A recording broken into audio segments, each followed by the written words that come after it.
은혜 받으신 하나님 말씀 시편 45편 9절부터 17절까지 함께 받들어 읽겠습니다. 왕의 기비 중에는 요랑의 딸이 있으며 왕후는 오빌의 금으로 꾸미고 왕의 우편에 서도다. 딸이여 듣고 생각하고 귀를 기울일지어다. 내 백성과 아비집을 잊어버릴지어다. 그러하면 왕이 너의 아름다움을 삼으실지라. 저는 너의 주시니 너는 저를 경배할지어다. 두로의 딸이 예물을 드리고 백성 중 부한 자도 내 은혜를 구하리로다. 왕의 딸이 궁중에서 모든 영화를 누리니 그 옷은 금으로 수놓았도다. 수놓은 옷을 입은 저가 왕께로 인담을 받으며 희종하는 동무 처녀들도 왕께로 이끌려 갈 것이라. 저희가 기쁨과 즐거움으로 인담을 받고 왕궁에 들어가리로다. 왕의 아들들이 왕의 열조를 계승할 것이라. 왕이 저희로 온 세계의 군왕을 삼으리로다. 내가 왕의 이름을 만세에 기억케 하리니 그러므로 만민이 왕을 영영히 찬송하리로다. 아멘. 이스라엘 7절기를 통해서 7대 절기를 통해서 하나님은 하나님의 이 일을 우리에게 미리 말씀하셨고 이스라엘 백성들의 그런 절기를 행함을 통해서 하나님이 이렇게 행하시겠다 그렇게 말씀하시고 그 말씀하신 대로 실행을 하고 지금 여름절기가 끝나고 이스라엘 달력으로 3, 4, 5, 6월 그렇게 여름절기 이방인의 충만한 수가 차기까지 그렇게 열방의 복음이 다 전파돼서 이방인들이 다 추수되는 그런 끝자락에 지금 와 있는 것입니다. 예수님이 이미 십자가에 죽으셔서 6월절, 묻히신 무교절, 그리고 부활하신 초실절, 그리고 부활하시고 나서 오순절, 그리고 성령이 오셔서 각자 믿는 자 안에 성령께서 계시면서 성령께서 온 세계에 복음이 전파되도록 유대인들과 이방인들을 사용하셔서 지금 여름절기가 저물어가고 있는 그런 때인 것입니다. 지금 밖에 이렇게 벼가 누렇게 익어가는 것처럼 각종 과일들이 익어가는 것처럼 그렇게 지금 이제 가을 절기를 바라보고 있어요. 마태복음 24장 45절 51절에 보면은 충성되고 지혜 있는 종이 돼서 주인에게서 그 집 사람들을 맡아 때를 따라 양식을 나눠줄 자가 누구냐. 때를 따른 양식을 먹는 것은 아주 중요합니다. 어린 나이가 계속 우유만 먹고 있다고 하면은 밥도 먹지 않고 고기도 먹지 않고 계속 우유만 먹고 있다면 어떻게 정상적으로 자라겠습니까? 우리 신앙의 사람들도요, 그렇게 때를 따른 양식, 정말 지금 너무나 절체절명의 그런 시기에 와 있다라고 해도 과언이 아닐 만큼 지금 예수님 오실 때가 너무나 임박한 그런 징조들과 메시지들이 이제 쏟아지고 있는데 이번 주 23일, 24일이 나팔절이 옵니다. 유대력으로 7월 1일 그날이 나팔절입니다. 로시 하샤나 이렇게 말하는데 그때는 이리로 올라오라 이렇게 나팔 소리가 들리면서 예수님이 오시는 이제 그런 절기고 그리고 7월 10일 이제 대속죄일 이때는 많은 유대인들이 주께로 돌아오는 이제 그런 절기라고 볼 수 있고 그리고 나서 7년 대환란이 끝나고 나서 지상 강림하고 나면 초막절, 수장절 또 장막절이라고 하는 절기가 시작이 됩니다. 그것은 이제 천년왕국이죠. 그러면 휴거된 백성들 그때까지 살아있어서 예수님을 믿고 끝까지 믿음을 지킨 사람들은 천년왕국에서 왕노릇을 한다. 이제 그렇게 이제 기록되어 있습니다. 절기상으로 너무나 임박한 나팔절을 맞이하는 그런 시점에서 예수를 믿지 않고 세상에 속한 사람들은 임박한 그런 환란을 접하게 될 것이고 믿는 예수님의 신부들은 잘 예비되었다가 예수님을 맞이할 가슴 설레이는 그런 시점에 와 있는 것입니다. 그런 시점을 맞이하면서 예수님의 신부된 교회에 대한 말씀이 바로 이 시편 45편이에요. 이 시편 45편을 통해서 하나님께서 예수님의 신부된 교회의 모습이 어떤지 어떤 자세로 예수님을 기다릴 것인지에 대해서 오늘 본문은 말씀하고 계시는 것입니다. 요한계시록 2장 3장 7교회 라우디게아 교회보다도 더 타락하고 세상과 타협하고 온갖 배도와 타락의 길을 걷고 있는 온 세계 수많은 교회들과 또 우리 대한민국에 속한 교회들을 보면서 참 예수님의 마음도 참 많이 아프실 것이다. 우리도 이렇게 마음이 아플 때는 예수님은 얼마나 많이 아프시겠습니까? 핏값을 주고 산 교회가 오랫동안 신앙생활을 했습니다. 복음을 전파한다고 했습니다. 선교사를 파송한다고 했습니다. 세계에서 인구 대비 정말 제일 많은 선교사를 파송했다라고 그렇게 자부하던 대한민국의 교회들이 큰 교회들이 그렇게 WCC를 받아들이고 다음 달 10월 달에 WEA를 개최한다는 그런 소식들이 들려옵니다. 그렇게 세상을 전도하는 것이 아니라 세상에 전도된 교회들의 모습을 보면서 우리는 예수님의 신부로서 어떻게 자세를 마무리하고 예수님을 맞이할 준비를 할 것인가, 오늘 본문을 통해서 같이 나눠보기를 원합니다. 왕의 기비 중에는 열왕의 딸이 있고 왕후는 오빌의 금으로 꾸미고 왕의 우편에 서도다, 그렇게 말씀하고 계십니다. 왕후는 오빌의 금으로 꾸몄다. 예수님은 교회를 가장 존귀한 자리에 두셨어요. 세상에서 핍박이 있고 순교의 피를 흘렸어도 그럼에도 불구하고 하나님은 가장 존귀한 자리에 교회를 두셨지요. 사람들이 보는 것과는 달리 하나님께서 우리를 보시는, 성도를 보시는, 교회를 보시는 눈은 가장 존귀한 자리에 두셨다고 말씀하고 계시는 것입니다. 가장 좋은 옷으로 입히셨다라고 또 말씀하시는 것이죠. 금은 지금도 가장 값진 금속이죠. 그 중에서도 그 당시 오빌의 금은 가장 순도가 높은 곳으로 정평이 나 있었다고 합니다.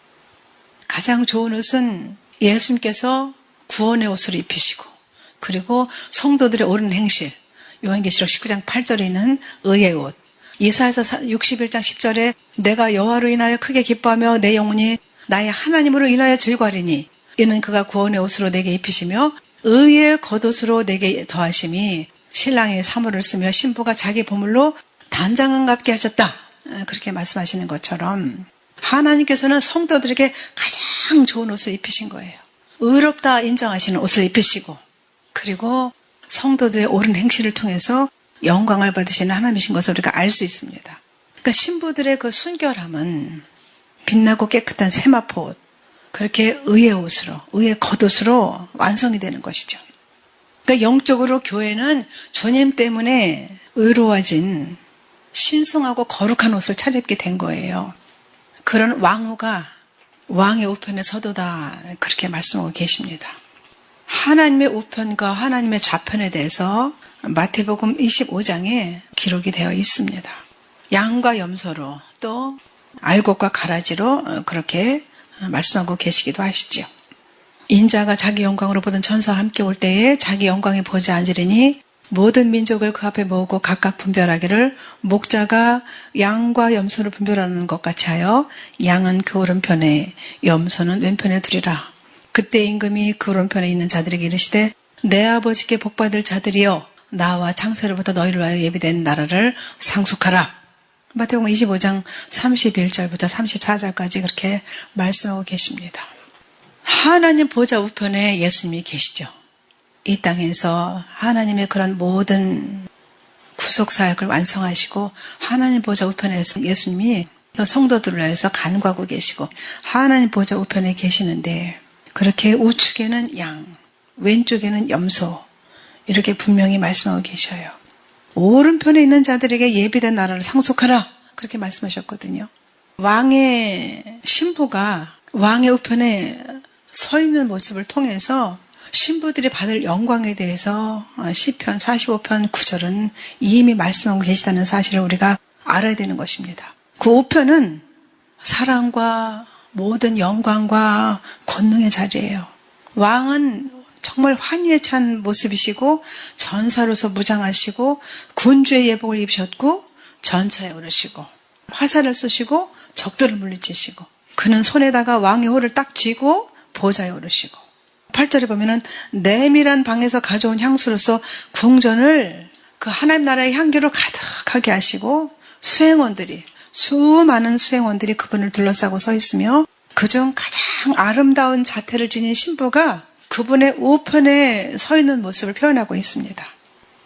시편 45편 1절부터 8절까지 보면 왕의 모습에 대해서 표현한 것이거든요. 얼마나 영광스러운 모습인지. 그 왕의 우편에 서 있는 신부들, 이미 가 있는 신부들 많이 있잖아요. 구약에 있는 성도들. 남편이 다 죽고 남자들이 없는 상태에서 나오미를 따라서 개처럼 취급을 받았던 이방 여인이었던 룻이 드디어 예수님을 예표하는 보아스와 결혼하고 예수님의 그 계보에 오르는, 족보에 오르는 그런 영광을 얻었던 룻이라든지, 아하수에로 왕의 왕후가 되어서 유대 민족을 위해서 죽으면 죽으리라 하고 나갔던 에스더 왕후라든지, 창세기 24장에 보면은 아브라함이 죽기 전에 자기 종 엘리에셀에게 부탁을 합니다. 100세 얻은 내 아들 이삭을 위해서 신부를, 여기 이방인들 중에서 택하지 말고 신부를 데려와라. 그래서 온갖 좋은 것들을 가지고 가서 리브가를 데리고 옵니다. 리브가는 망설이지 않고 이삭을 자기 신랑으로 맞이하러 옵니다. 이삭이 들판에서 하나님 말씀을 묵상하면서 배회하다가 멀리서 오는 리브가를 보지요. 그리고 그를 맞이해서 그 어머니 사라가 죽은 후에 그 리브가를 장막에 드리고 그렇게 혼인을 하고 위로를 얻었더라. 그 예수를 예표하는 이삭, 그리고 마다하지 않고 그 먼 여정을 지나쳐서 신랑을 맞으러 온 리브가는 신부들의 예표죠. 사무엘상 25장에 보면 아비가일도 나와요. 아비가일은 나발의 아내였습니다. 미련한 자라는 뜻을 가진 그 나발의 아내로서 그는 정말 많은 마음고생도 하고, 우리가 지금 세상에서 온갖 고초를 겪으면서 고난을 겪으면서 믿음을 지키는 것처럼 그렇게 아비가일은 그 미련한 남편 나발의 아내로서 그를 보필했지만은, 다윗이 사울 왕에게 쫓기면서 광야 생활을 전전할 때 그렇게 나발의 양떼와 짐승떼를 보호해주면서 많이 덕을 봤어요. 그런데 다윗이 나와 함께한 사람들을 위해서 이것저것 좀 먹을 것을 좀 다오. 그랬더니 나발이 어디서 굴러온 돌이 먹을 것을 구하느냐. 그러면서 조롱하고 주지를 않았어요. 근데 아비가일은 그런 모든 사실을 전해 듣고 그 모든 음식을 준비해서 지름길로 가서 다윗을 맞이합니다. 그래가지고 자기 가문에 멸절당할 것을 막고, 그리고 다윗을 영접하지요. 나중에 나발은 하나님의 징계로, 하나님의 심판으로 죽어버리고, 그리고 결국은 다윗이 왕으로 등극했을 때 아비가일은 그 다윗의 아내가 됩니다. 세상에서 그렇게 고초를 당하고 미련한 세상 것들의 소욕에 잡혀가지고 고통을 당했던 성도들이 결국은 왕이신 예수님을 남편으로 맞이하는 그런 신부가 되는 예표가 바로 아비가일이잖아요. 그 아비가일도 분명히 저는 하나님 보좌 우편에 있을 거라고 생각이 됩니다. 그뿐이 아니잖아요. 마리아도 있잖아요. 예수님을 잉태했던 마리아.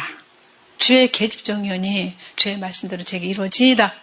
그렇게 순종하고 처녀의 몸으로서 돌에 맞아 죽을 약혼자로서 예수님을 잉태하고 예수님이 십자가 밑에까지, 또 예수님이 부활 승천하시기 전에 예루살렘을 떠나지 말고 내가 보낼 성령이 오시기까지 떠나지 말아라. 그렇게 말씀하셨던 대로 마리아는 예수님을 배웅하고 그리고 성령을 받는 모습을 볼 수가 있습니다. 또 막달라 마리아도 있잖아요. 예수님께서 7 귀신을 쫓아주셨죠. 그래가지고 그 막달라 마리아는 너무나 고통스러운 삶을 살았지만은 정말 예수님을 정말 사랑하면서 그분이 하나님의 아들 그리스도시고 메시아이심을 알았어요.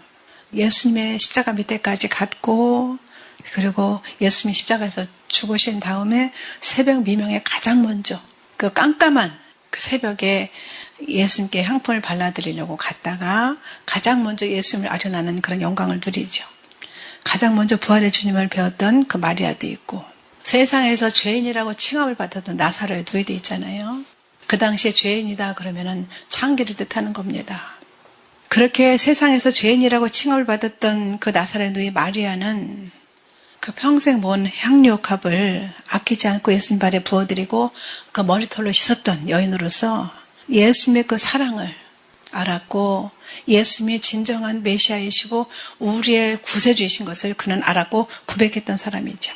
그들도 분명히 하나님 보좌 우편에 있을 거예요. 눈물의 선지자 예레미야도 있고, 므낫세 왕 때 토부를 켬을당해서 죽였던 이사야 선지자, 대선지자라고 하잖아요. 다윗도 있을 것이고, 모세도 있을 것이고, 다니엘도 있을 것이고, 다니엘의 세 친구들도 있을 것이고, 스데반도 있을 것이고, 사도 바울도 있을 것이고, 예수님의 12 제자 중에 순교했던 모든 제자들도 있을 것이고, 유럽의 교회 시초가 되도록 자기 집을 내어주면서 사도 바울에게 교회를 세우도록 인도해 주었던 로디아도 있을 것이고, 사도 바울과 같이 사도 바울의 오른팔이 되어서 많은 선교 행전을 쓸 수 있도록 함께했던 브리스가와 아굴라도 있을 것이고, 수많은 분들이 그렇게 믿음을 지킨 분들이 그 오른편에 있어서 하나님 나라를 상속할 수 있는 그런 권세를 얻을 수 있도록 왕의 우편에 세워주신다는 거예요. 그러니까는 신부된 자들은 그동안의 세상에서 받았던 환난과 눈물과 모든 고생을 다 잊어버릴 만큼 너무나 행복한 그런 순간을 맞이할 수 있다는 거예요. 할렐루야! 그러나 그 반면에 그렇게 하나님의 사랑을 받는 백성들을 핍박하고 조롱하고 우습게 여겼던 사람들에게는 불행이 임하는 것이죠. 이 땅에 떨어지면은, 육에서 떨어지면은 끔찍한 심판이 떨어질 것인데, 평생을 예수를 믿었는데 떨어져서 짐승표를 받지 않고 믿음을 지켜야 한다고 하면은, 우리가 지금 이렇게 시간이 주어졌을 때, 아직 예수님 오시기 전에 자기를 점검하고 또 점검하고 회개하고 또 회개해서 하나님 나라에 합당한 신부들로 예배를 해야 된다는 말씀을 하고 계시는 것입니다. 왜냐하면 남편이 자기 아내가 모욕을 당하고 학대를 당하는 것을 보고 그냥 참을 남편이 어디 있겠어요. 그러니까 천상의 남편이신 예수님께서도 이 땅에서 자기의 신부가 모욕을 당하고 고통을 당하고 손가락질을 당하고 후욕을 당했던 것을 참지 않고 다 갚아주신다는 말씀하고 계시는 거예요. 예수님은 자신의 그 택함 받은 자들을 위해서 신속하게 보복하실 줄 믿습니다. 보복하시는 예수님이세요. 의와 공의로 하나님 말씀을 믿지 않는 자들은 벌써 하나님 말씀 까닭에 심판을 받았다라고 그렇게 말씀하고 계십니다. 사도 바울이 고린도전서 4장 12절에 보면은 수고해서 친히 손으로 일을 하며 후욕을 당한 즉 참 축복하고 핍박을 당한 즉 참고 엄청난 고통을 겪었단 말입니다. 사도 바울은 그 당시에 교통수단도 겨우 말을 타거나 낙타를 타거나 노새를 타거나 그러고 움직이는 시대였단 말입니다. 아니면 걸어다니거나 그렇게 여러 번 선교여행에 40에 하나 감한 매를 5번이나 맞고 바다의 위험과 동족의 위험과 온갖 위험을 겪고 다메섹에서 사람들이 죽이려고 하니까는 들창문으로 광주를 타고 나오는 장면이 나오잖아요. 그렇게 온갖 고통을 당했지만은 그가 깨달았던 것은 그런 모든 것을 하나님께서 다 갚아주시고 장차 하나님께서 그에게 주실 온갖 놀라운 영원한 축복을 바라봤기 때문에 그는 그런 모든 것을 달게 받고 세상에 속한 모든 것들을 다 분토와 같이 배설물처럼 여겼다라고 그렇게 말씀하고 계시는 것입니다. 고린도후서 6장 4절 10절에 보면은 오직 모든 일이 하나님의 일꾼으로 자천해서 많이 견디는 것과 환난과 궁핍과 곤란과 매맞음과 갇힘과 요란한 것과 수고로움과 자지 못함과 먹지 못함과 깨끗함과 지식과 오래 참음과 자비함과 성령의 감화와 거짓이 없는 사랑과 진리의 말씀과 하나님의 능력 안에 있어 의의 병기로 좌우하고 영광과 욕됨으로 말미암으며 악한 이름과 아름다운 이름으로 말미암으며 속이는 자 같으나 참되고 무명한 자 같으나 유명한 자고 죽은 자 같으나 보라 우리가 살고 징계를 받는 자 같으나 죽임을 당하지 아니하고 근심하는 자 같으나 항상 기뻐하고 가난한 자 같으나 많은 사람을 부유하게 하고 아무것도 없는 자 같으나 모든 것을 나는 가졌다. 이렇게 고린도후서 6장 4절부터 10절까지 고백하는 거예요. 사도 바울은 분명히 하나님 보좌 우편에서 우리 성도들이 올 수 있도록 응원하고 있을 줄 믿습니다.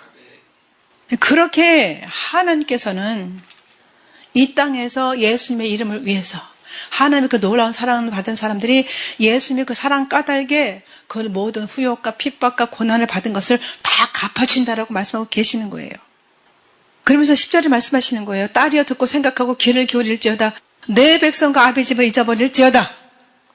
세상과 그렇게 인연을 끊는 게 쉬운 건 아니죠. 그러나 아닌 사람들하고 계속하는 것은 어떤 시기가 있는 겁니다. 전도서 3장에 있는 것처럼 안을 때가 있고 않는 것을 버릴 때가 있고 끊을 때가 있고 심을 때가 있고 심는 것을 중단할 때가 있고 잃을 때가 있고 꿰맬 때가 있고 하나님의 때에 범사에 때가 있다라고 그렇게 말씀하고 계시는데 위대하신 왕과 약혼한 모든 하나님의 신부들은 그 맡겨주신 일들을 다 감당하고 세상에 속한 사람들과는 과감하게 그 관계를 끊어야 된다는 말씀하고 계시는 거예요. 왜 그래요? 아무나 신부가 되는 게 아니잖아요. 우리가 자기 자녀의 배우자를 고르는 것도 얼마나 신중하게 고르고 골라서 결혼을 시키잖아요. 왜냐하면 평생을 같이 살아야 되니까. 그런데 영원을 같이 보내야 될 신부들을 하나님께서 아무나 데려가시겠어요? 영원토록 함께 하실 신부들을 고르는데 얼마나 많은 여러 가지 여건들을 보시겠습니까? 어저께 제가 전도하러 강남에 나갔는데 하나님이 말씀하셨어요. 최후 확정이다 그러셨어요. 지금까지 달아보신 것 같아요. 우리들을, 저를. 최후 확정이다.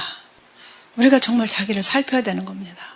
저는 그래서 어저께부터 오늘까지 그 말이 계속 귀에 맴도는 거예요. 최후 확정. 그럼 끝났다는 얘기 아닐까요? 다 결정됐다는 이야기가 아닐까요? 그래서 제가 마음이 조금 떨렸어요. 설레기도 하고. 그러니까 두 마음을 품고 세상을 기웃거리는 사람을 어떻게 그 남편이 데려가겠어요? 약혼을 했는데 계속 너의 남자를 쳐다봐요. 저 남자 멋있네. 가서 말 걸어보고 같이 시간을 지내고 그러면은 본 남편이 어떻게 그 약혼자를 결혼식 날에 데리러 올 수가 있겠어요? 주님 아닌 세상 것을 아직도 기웃거리게 되면은 예수님의 그 거룩한 이름을 욕되게 할 뿐 아니라 그분의 신부들에게도 고통이 되는 거잖아요. 같이 신앙생활하는 공동체에도 얼마나 아픔이 됩니까? 누가 실족하거나 누가 아픔을 당하면 같이 아프잖아요. 10손가락 중에 하나가 아파도 다 아픈 것처럼 우리 교회가 성도 수가 맞지 않은 것을 저는 당연하다고 여깁니다. 하나님 나라에서는 당연하지 않은 건데 세상에서는 이게 당연할 수밖에 없는 거예요. 세상에 소망 없다. 세상줄 끊어라. 늘 그런 말씀만 했기 때문에 여기 성도들이 붙어있질 못해요. 그리고 예수님 맞을 준비하라고 십몇 년을 외치니까 성도들이 왔다가 다 가는 거예요. 세상에 속한 소욕을 가진 사람은 여기 있을 수가 없어요. 저는 그래서 성도들 숫자에 연연하지 않습니다. 성도들 수가 많으면 뭐예요? 다 떨어지는데. 여기서 100% 다 간다면 그것같이 영광스러운 일이 어디 있겠습니까? 할렐루야! 저는 그걸 기도하고 있거든요. 여기에 몸담고 있는 분들은 하나도 떨어지지 않게 없어서. 저는 그게 더 중요하다고 보거든요. 여기 지금 수백 명이 앉아있다고 하든지 수천 명이 앉아있다고 하는데 거기서 몇 명만 간다고 하면은 1%밖에 못 간다. 그러면 하나님 앞에 얼마나 죄송한 일이겠어요. 제 입장에서. 그러니까 결혼을 앞둔 신부는 신랑이 기뻐하지 않는 친분 관계를 다 청산해야 되는 겁니다. 심지어 중립적인 태도도 이제는 과감하게 버려야 돼요. 신앙의 중간지대는 없습니다. 흑이면 흑, 백이면 백, 이거밖에 없어요. 좋은 게 좋은 거지 뭐. 아니요. 절대 없어요. 그 인정먹기까지도 이제 다 버려야 되는 거예요. 남의 짐 질 때도 지금은 전혀 아닙니다. 예를 들어서 미친 사람을 불쌍하다고 집에 들이면 어떻게 되겠어요? 집안이 난장판이 되잖아요. 그러니까 들이지 말아야죠. 다 잘라버려야죠. 그래서 열왕기상 18장에서 말씀하시잖아요. 21절에 너희가 어느 때까지 세상과 하나님 사이에서 머뭇머뭇 할 것이냐. 여호수아가 그랬잖아요. 나와 내 집은 오늘날 하나님만 섬기기를 선포한다. 그렇게 했던 것처럼 이제는 과감하게 지금까지 살았던 방식을 하나님께로 올인하도록 고쳐야 되는 거예요. 하나님을 온전히 쫓던지 바알을 쫓던지 너희들 양당 간에 결단을 해라. 그렇게 엘리야가 선포했던 것이죠. 옛날 일도 기억하지 마세요. 내가 이전에 이런 일을 저질렀고 나는 하나님 앞에 설 수가 없는 죄입니다. 간판에 써있다고 말씀드렸잖아요. 내가 너를 용서했다. 이사야서 43장 18절부터 19절 20절 말씀하시잖아요. 너희는 이전 일을 기억하지 말아라. 내가 새 일을 행할 것이다. 그렇게 말씀하셔요. 정령이 내가 광야의 길과 사막의 강을 내리니 내가 광야의 물들을 사막의 강들을 내서 내 백성 나의 택한 자로 마시게 할 것임이라. 이 백성은 내가 나를 위하여 지었나니 나의 찬송을 부르게 하려 함이라. 종래는 하나님께서 영광을 받으시고 찬송을 받게 하시려고 우리 같은 찌질이들을 왕 찌질이들을 택하셨다는 거예요. 세상에서 잘나고 세상에서 잘나가는 사람을 절대로 택하지 않으셔요. 하나님 저는 예수님 아니면 살 수가 없습니다. 예수님 저를 불쌍히 여기시옵소서. 저를 긍휼히 여기시옵소서. 이 땅에 남겨두지 마옵소서. 저를 꼭 데려가 주십시오. 이렇게 하는 사람들을 하나님께서 반드시 데려가실 줄 믿습니다. 그러니까 신랑과의 친밀한 관계를 깨트리는 모든 것을 다 과감하게 버려야 된다고 말씀하고 계시는 겁니다. 우리가 원래 죄악 가운데 출생했고 죄악 가운데 살다가 죄악 가운데 멸망할 죄인이지만 하나님께서는 우리를 그 가운데 버려두지 아니하시고 각자 하나님의 방식으로 하나님의 때에 부르셨어요. 저도 완전히 우상단지 집안에서 가장 먼저 부르셨거든요.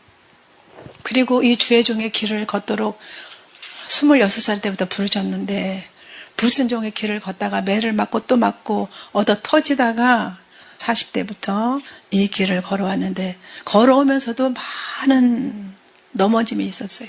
시행착오도 겪었지요. 아무것도 모르니까. 그러니까 하나님이 걸음 많은 애 끌고 가듯이 지금까지 끌고 오신 거예요. 제가 한 게 없어요. 그렇게 죄악 가운데서 단련되고 하나님을 대적하는 그런 자였지만은 이 타락한 본성을 예수님 이름으로 과감하게 버리고 이제는 오직 예수님만 바라봐야 될 줄 믿습니다. 왜냐하면 그런 모든 것들은 나를 떨어지게 만드는 거잖아요. 파멸을 부르는 거잖아요.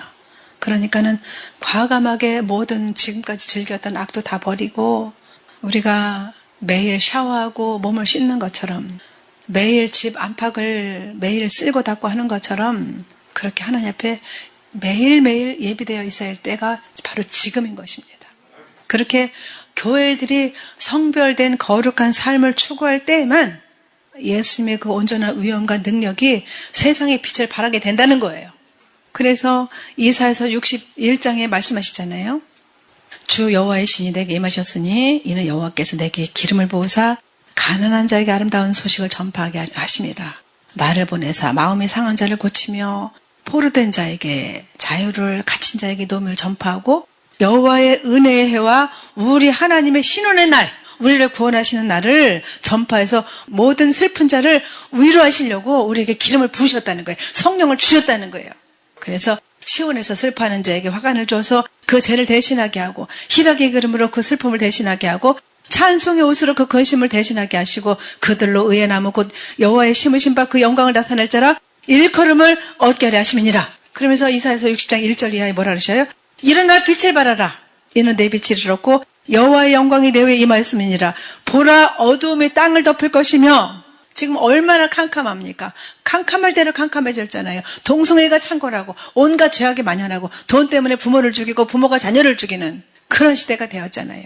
보라 어두움이 땅을 덮을 것이며 캄캄함이 만면을 가리우려니와 오직 여호와께서 내 위에 임하실 것이며 그 영광이 내 위에 나타나리니 열방은 내 빛으로 열왕은 비치는 내 광명으로 나올 것이다. 이렇게 말씀하고 계셔요. 그렇게 되면은 시편 45편 11절에 뭐라고 말씀하셔요? 그러하면 이렇게 조건이 있는 거예요. 왕이 너의 아름다움을 사모하실지라. 신부는 다른 모든 것을 버리고 오직 예수님께만 집중하고 집착해야 되는 거예요. 세상에 집착했던 거 다 버려야 되는 것이죠. 그렇게 하지 않으면은 교회는 예수님을 기쁘게 하지도 못하고 오직 세상의 손가락질을 받게 되잖아요. 그래서 하나님의 영광을 실추시키잖아요. 우리가 하나님께 온전히 마음도 드리고 몸도 드리고 온전해질 때 온전히 하나님의 소유가 되는 줄 믿습니다. 그러니까 예수님은 그분의 교회 안에서 아름다움을 찾으시는데 세상에 속한 아름다움이 아닌 거예요. 우리 내면의 아름다움을 찾으시는 거예요. 세속에 물들지 않은 마음, 세상에 속하지 않은 마음, 그런 마음을 유지하고 있을 때 그분의 눈에 가장 아름답게 보이는 겁니다. 역대하 16장 9절에 말씀하시잖아요. 여호와의 눈은 온 땅을 두루 감찰하사 전심으로 자기에게 향하는 자를 위해서 능력을 베푸신다. 이렇게 말씀하셔요. 그러면서 저는 너의 주시니 너는 저를 경배할지어다. 그렇게 깨끗하고 정결하고 거룩한 된 상태에서 하나님을 경배하라고 말씀하셔요. 신부의 모습이잖아요. 예수님이 우리를 다스리고 통치하시는 분이시잖아요. 남편은 아내의 머리가 되잖아요. 그러니까는 남편 대신 예수님의 그 사랑은 너무도 크고도 고귀해서 신부된 교회들이 자원해가지고 예수님을 따르고 순종하고 기뻐하고 사랑하고 경외하게 되는 거잖아요. 억압적으로 억지로 하는 것이 아니라 강요에 의해서 하는 것이 아니라 자원하는 마음으로 그분의 말씀을 기꺼이 따르게 되는 것이죠.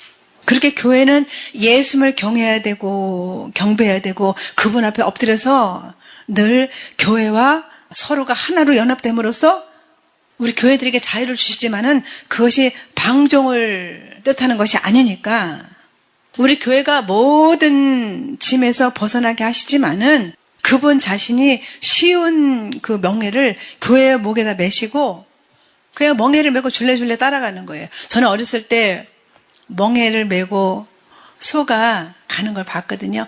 멍에를 메고 밭을 갈잖아요. 그러면 그냥 주인이 가는 대로 가는 거예요. 이스라엘에는 멍에를 메고 밭을 갈거나 소에다 멍에를 메우면은 거기다가 이렇게 그 송아지 있잖아요. 송아지, 새끼소를 매가지고 줄레줄레 따라가게 한다고 합니다. 왜냐면은 엄마가 떨어지면은 새끼소가 어리니까 음매가 울잖아요.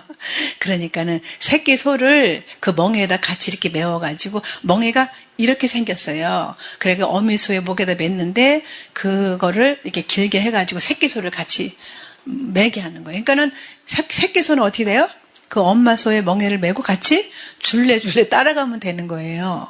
그러니까 우리가 그 멍에를 메고 같이 예수님을 따라가면 되는데 우리가 전부 다 이 악이 충만해가지고 어릴 때부터 불순종하는 게 습관이 돼가지고 늘 치받고 멍에를 매지 않으려고 몸부림을 치고 그렇게 한 것이 우리 인간들의 성정이죠. 하나님을 온전히 섬기면은 우리 땅에 우리 심령 가운데 천국이 임하는데 그냥 불순종하는 것이 우리 인간들의 성정이라서 그냥 치받고 말을 안 듣고 멍에를 안 매려고 난리를 치는 거예요. 제가 어렸을 때 봤거든요. 처음 그 멍에를 매잖아요. 난리를 쳐요. 안 매려고. 주인이 그 멍에를 매면은 자기 죽는 줄 알고 난리를 쳐요. 근데 이제 그게 익숙해지면은 자연스럽게 이제 멍에를 메고 밭도 갈고 논도 갈고 하는 걸 봤는데, 그러니까 하나님을 온전히 섬기면 그렇게 하나님이 그 짐을 대신 져주시고 예수님이 매신 멍에를 우리는 그냥 따라가면 되는 건데 평생 여러분들 한번 생각해 보세요. 여러분들 평생 멍에를 메고 예수님을 잘 따랐는지. 저는 부끄러워서 하나님 앞에 말씀을 드리기가 어렵습니다. 여러분은 어떠신가요? 그 멍에를 메면 큰일 나는 줄 알고 매일 도망 다니고 피해 다니고 손해보는 줄 알고 그 희생을 그 대가를 치르지 않았던 저는 그런 부끄러운 죄인입니다. 그렇게 예수님이 친히 그 멍에를 메시고 대신 져주셨고 율법의 그 무거운 멍에 그 죄의 그 저주를 다 담당하셨고 우리의 짐을 늘 져주셨어요. 그러니까 마태복음 11장 28절 29절에 그렇게 수고하고 무거운 짐진 자들아 다 내게로 오라. 내가 너를 쉬게 하리라. 그렇게 말씀하셨는데 우리는 그 뜻을 알아듣질 못했어요. 내 멍에를 메고 내게 배우라. 내 멍에는 쉽고 내 짐은 가볍다. 그 말씀을 우리가 눈으로는 봤는데 순종하지를 못하고 그 말씀을 믿지 못했단 말입니다. 그렇게 저는 너의 주시니 너는 저를 경배할지어다. 경배할지어다 이 안에는 우리의 순종까지도 포함되어 있는 겁니다. 그냥 머리 숙이고 경배합니다 이걸로 끝나는 것이 아니에요. 우리의 모든 것을 하나님께 바치고 우리의 모든 것을 그분께 의뢰하고 맡기는 것, 의지하는 것, 이것이 경배의 참 뜻인 것입니다. 그렇게 하면은 어떤 결과가 나오냐. 12절에 두로의 딸이 예물을 드린다 그렇게 말씀하셔요. 그 당시에 두로는 이방의 대표격입니다. 그때 당시에 두로는 강대해가지고 많은 식미지를 거느리고 조공을 받던 나라였거든요. 근데 그 식미지를 거느리고 조공을 받던 그 두로의 딸이 예물을 가지고 온대요. 하나님께서 주신 권세가 왕의 권세가 얼마나 큰지를 우리가 알 수 있는 것이죠. 이게 교회가 거룩해지고 정결해지고 그 거룩성이 풍성해지면 교회는 주위 사람들로부터 존경도 받죠. 그리고 교회의 영광이 그렇게 주변의 불신자들한테 감명을 주고 그들도 나도 예수 믿어야 되겠다. 정말 예수님이 살아계시구나. 그것을 알게 되는 거잖아요. 그래서 그들도 마침내 하나님께 영광을 돌리면서 함께 연합할 것을 그렇게 말씀하고 계시는 것이죠. 이게 교회 중심에 은혜가 가득하면은 그 재정의 축복, 금고에 보화가 차고 넘친다는 거예요. 물건이 차고 넘친다는 거예요. 그러니까 자발적이고 헌신적인 마음으로 예물을 바치는 사람들이 수도 없이 많아져가지고 하나님의 일하는 사람들이 망설임 없이 그 모든 맡겨주신 신성한 사역을 수행할 수 있도록 넘치도록 부어주신다는 말씀하고 계시는 것이죠. 내가 일하지 않아도 내가 나가서 땀 흘리고 수고하지 않아도 그렇게 주신다는 거예요. 야고보서 2장 5절에 보면은 가난한 자를 택하사 믿음에 부요하게 하신다 이렇게 말씀하셨어요. 그렇게 믿음에 부요하게 하사 약속하신 하나님의 나라를 유업으로 받게 하신다 이렇게 말씀하고 계시거든요. 그러니까 심령이 가난한 자를 통해서 믿음에 부요하게 하시니까 물건을 넘치게 하시니까 하나님께서 그렇게 주신다는 거예요. 두루에 따라 예물을 드릴 뿐 아니라 백성 중 부한 자도 내 은혜를 구하리로다. 수많은 그런 부유한 자들이 와서 하나님의 은혜가 어떤지, 하나님의 사랑이 어떤 것인지 그 앞에 와서 은혜를 구하게 된다는 거예요. 그러니까 부유한 자들도 세상 사람들의 그런 어리석음을 따르지 않고 그들이 죄악 중에 태어나서 죄악 중에 죽을 그런 죄인인 것을 자복하고 하나님 앞에 나와서 하나님의 긍휼을 구하는 그런 은혜가 임한다는 거예요. 그래서 예수님을 향한 신앙에 설복당해서 주님께 나온다는 거예요.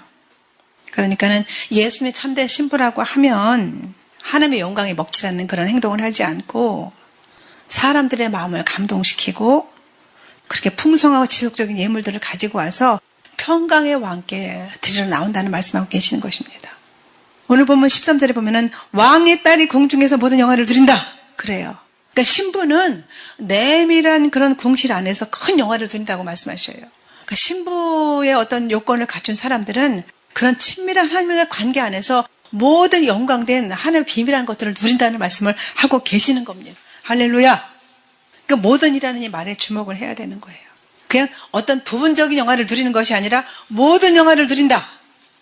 그러니까 8절에 보면은 신랑의 그런 모든 옷에서 향기가 나뉘는 것으로 이제 말씀을 하셨는데 신부의 어떤 그런 내적인 상태가 너무나 영광스럽기 때문에 너무나 완전하기 때문에 예수님 안에는 악이 전혀 없기 때문에 악이 섞여 있지 않기 때문에 그분의 백성 안에도 그분의 신부들 안에도 이 죄악된 요소가 전혀 찾아볼 수가 없는 것을 말씀하고 계시는 거예요. 그래서 모든 영화를 누린다.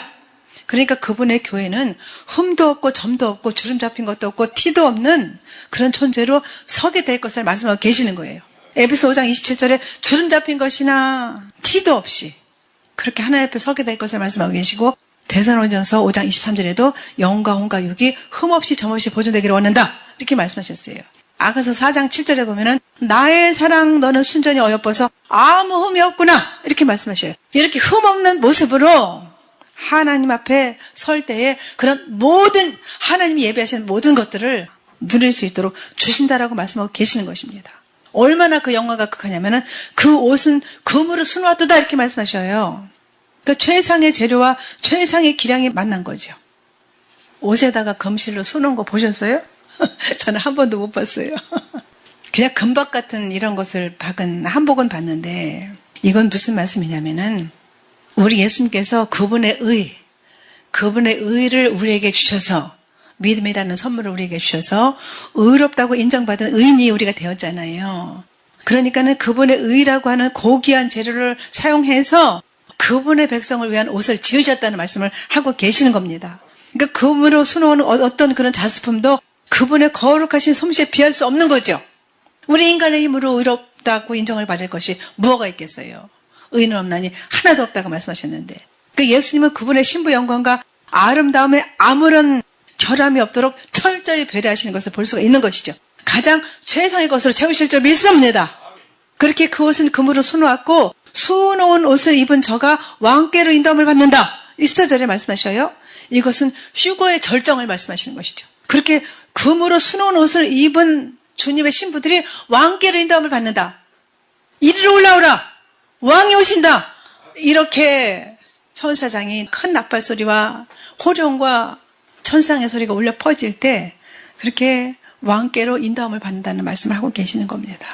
그러니까 천상의 결혼식에 성대하게 거행될 그 날이 이를 때에 결혼식 때 왕후가 시녀들의 수종을 받으면서 왕이신 남편께로 인도되는 것처럼 영광스러운 그 마지막 나팔이 울려 퍼지는 날에 100번의 나팔이 울려 퍼질 때 마지막 나팔에 그렇게 호련히 변화되어서 예수님의 배울 것을 말씀하고 계시는 것입니다.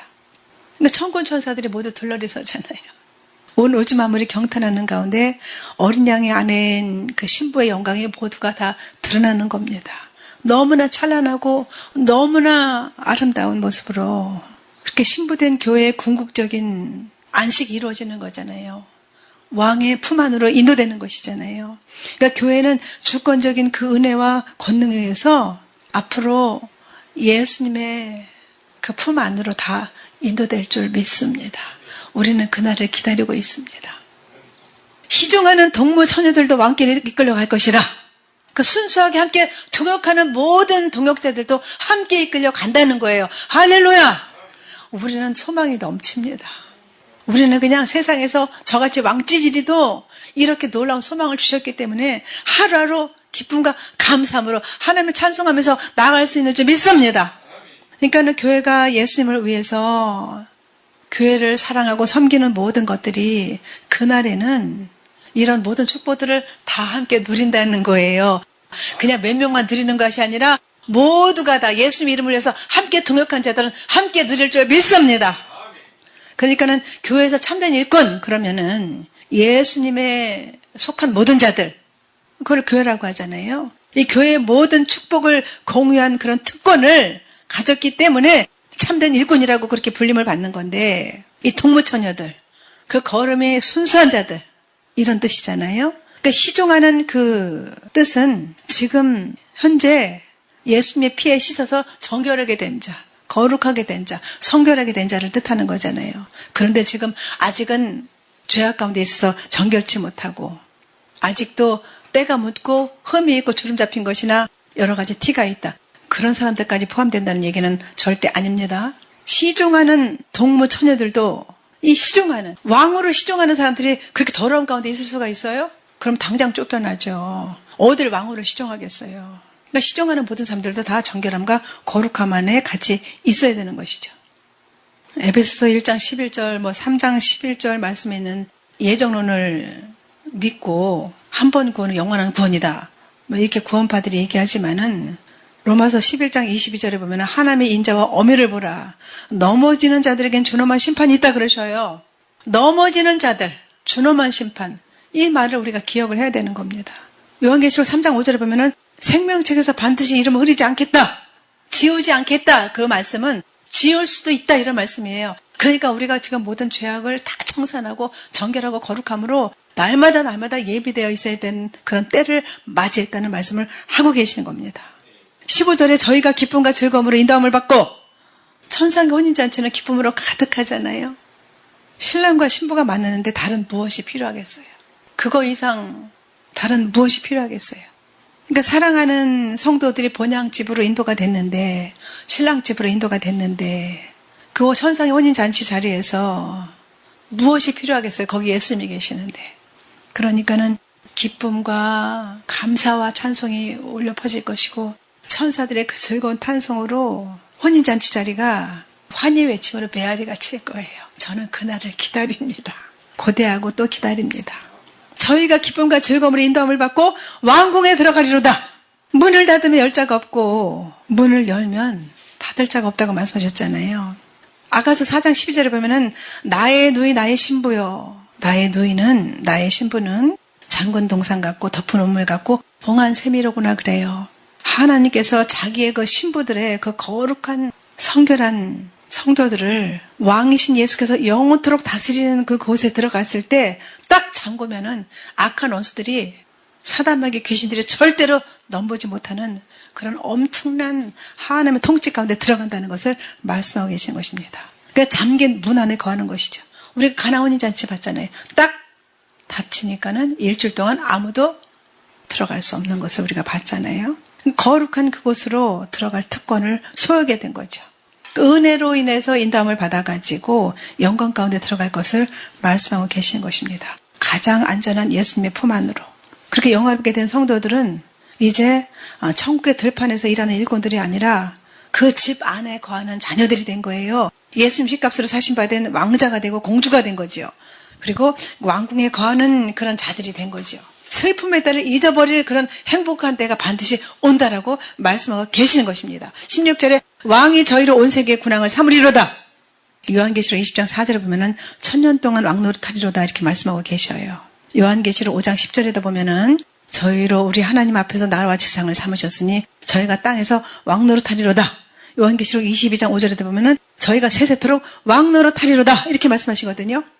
예수님의 신부들을 온 세계의 군왕을 삼아서 그렇게 왕으로 삼아 주신다고 말씀하고 계시는 거예요. 성도가 예수님으로 말미암아 왕들이 되어서 하늘 나라의 상속자가 되어가지고 왕노릇한다. 얼마나 놀라운 말씀입니까? 왕의 아들들이 왕의 열조를 계승할 것이라. 동일한 말씀이죠. 그렇게 영적 후손들, 하늘나라의 백성이 돼가지고 하늘나라에 가서 그렇게 5고을, 10고을 왕의 열조를 계승하는 하늘나라의 상속자가 되어서 영적인 후손들이 빈자리를 채운다고 말씀하고 계시는 것입니다.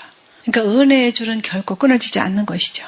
시간이 계속되고 있는 한 하나님의 그 놀라운 상속자로서 후사로서 하나님이 약속하신 것을 다 받아 누린다고 말씀하시는 거예요.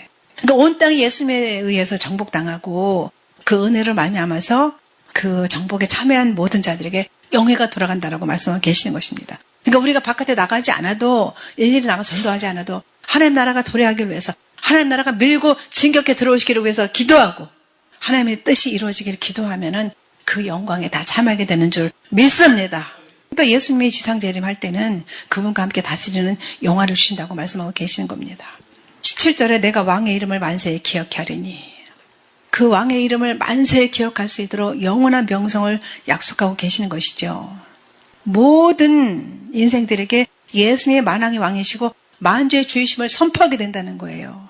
그래서 성부 하나님에 의해서 예수님의 영예는 항상 계속될 것이고 그분의 명성은 항상 새롭게 될 것이고 하나님께서 그것을 완전히 보장하시고 그 명성은 영원한 하나님에 의해서 보장되어 가지고 겟세마네 동산에서 땀방울이 피방울이 되도록 기도하셨고 십자가에서 죽으신 모든 그런 역사적인 사실들은 만세토록 영세 세세토록 불멸의 광채로 빛나게 될 것을 말씀하고 계시는 것입니다. 그리고 결론이 나오죠. 끝에 그의 행하신 일들로 인해서 만민이 왕을 영영히 찬송하리로다. 이 찬송하다는 에오두카 그래가지고 감사하다 그런 뜻이거든요. 그러니까 만민들이 감사를 올리는 왕이 있다면 누구예요? 분명한 예수님이신 줄 믿습니다. 그러니까 만민이 주되심을 고백할 것이고 주께 합당한 경배를 영원토록 주께 돌리게 되는 거예요. 우리를 사랑하사 자신의 피로 우리를 구속하신 그분께 감사와 찬양을 드리는 것이 지극히 마땅한 것이죠. 그러니까 우리를 위해서 죽임을 당하시고 다시 살아나셔서 영원히 살아계시는 그리고 지옥과 사망의 열쇠를 쥐고 사망 권세를 멸하신 그분의 보좌에 찬양의 내성이 항상 울려 퍼지는 것이 이제 마땅하다 그렇게 말씀하고 계시는 것입니다. 그러니까 교회는 신부들입니다. 왕비들입니다. 왕비는 왕의 분신이나 마찬가지잖아요. 그 왕비라는 그 칭호 속에는 그 엄청난 중요한 의미가 있잖아요. 함께 왕의 권위와 위엄을 소유할 수 있고 사랑과 신뢰를 함몰 받는 아름다운 신부가 되는 것이고 통치권자인 신랑에 의해서 백성들로부터 인정과 존경을 받는 그런 은혜가 임한다는 거예요. 그러니까 교회들이 왕비의 신분과 특권을 누리게 된 것은 성도를 향한 하나님의 특별하신 사랑 때문인 줄 믿습니다. 그러니까는 우리 교회는 끝까지 신부의 의무를 다해야 되는 거예요. 그러니까 성도가 누리는 구원의 축복은 전적으로 하나님의 은혜로 주어진 것이기 때문에 그래서 고린도전서 15장 10절에 말씀하시잖아요. 나의 나 된 것은 하나님의 은혜다 이렇게 말씀하고 계시잖아요. 그래서 내 백성과 아비 집을 잊어버릴지어다 10절의 그 말씀을 우리가 기억해야 되는 겁니다. 우리 신부들은 이미 신랑에게 마음을 바치고 몸을 바치고 다 바쳤습니다. 그러니까는 신랑보다 더 사랑하는 것이 신부에게 남아있다고 하면은 그것은 신부를 사랑하는 신랑에 대한 배신인 것을 알 수 있는 것이죠. 우리가 나팔절을 맞이하면서 예수님이 오실 날이 심히도 가까움을 바라보면서 몸된 신부의 상황이 얼마나 큰 것이며 몸된 신부가 받을 영광이 얼마나 큰 것을 깨닫고 남은 하루하루 자기를 정비하고 예수님의 보혈을 의지하고 예수님의 이름을 의지해서 거룩함과 정결함으로 잘 예비되었다가 천상의 혼잔치에서 모두가 만나는 저 여러분 되시기를 예수님의 이름으로 축원합니다. 하나님, 예수님의 몸된 교회가 오직 예수님만 사랑하고 복종하며 경배될 것을 오늘 말씀을 통해서 알게 하시니 감사합니다.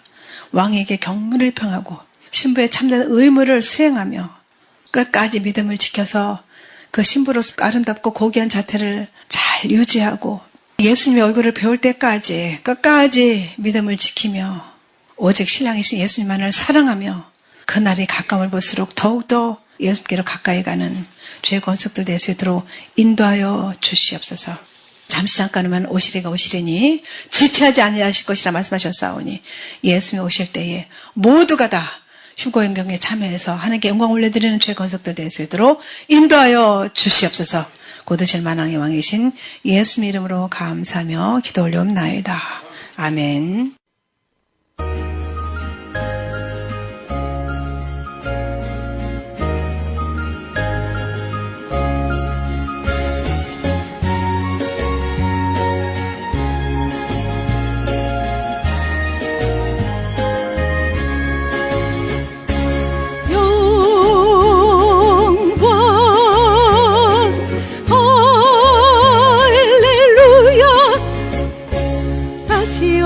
주님이 오시는 날 온 천지가 진동할 때 무덤 속에 잠자던 자 일어나 주님을 만나리라.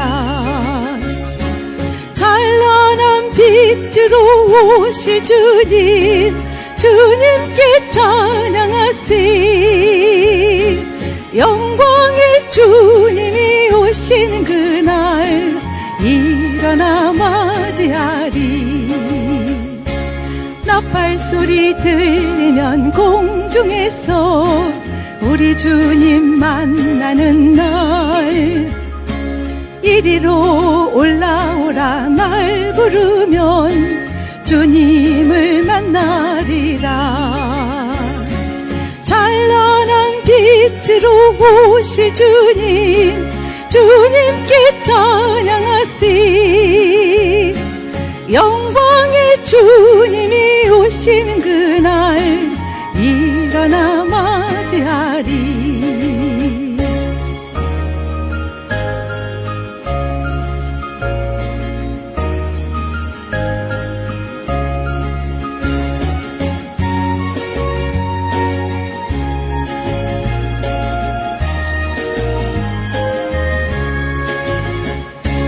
하늘 문이 열리면 공중에서 보는 잔치 열리는 날 신랑 예수 고대하던 신부들이 주님을 만나리라. 찬란한 빛으로 오실 주님, 주님께 찬양하세. 영광의 주님이 오시는 그날 일어나 맞이하리. 영광의 주님이 오시는 그날 일어나 맞이하리.